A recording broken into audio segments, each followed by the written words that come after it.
ಶಾಲೆಗೀಗ ಹೋಗೋಣ ಬಾ, ಮುದ್ದು ಕಂದ ಪಾಠಗಳನ್ನು ಓದೋಣ ಬಾ.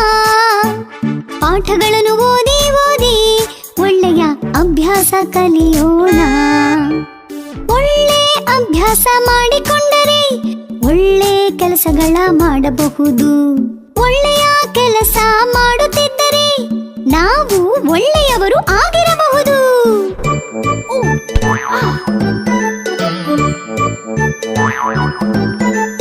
ಒಳ್ಳೆಯವರು ಆಗಿದ್ದರೆ ನಾವು ದೇಶವನ್ನು ಕಾಯಬಹುದು.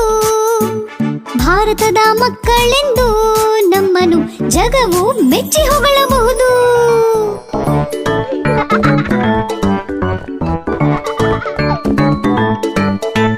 ಏನ್ ಪಪ್ಪು, ಶಾಲೆ ಬಗ್ಗೆ ಈಗ ತಿಳ್ಕೊಂಡ್ಯಾ?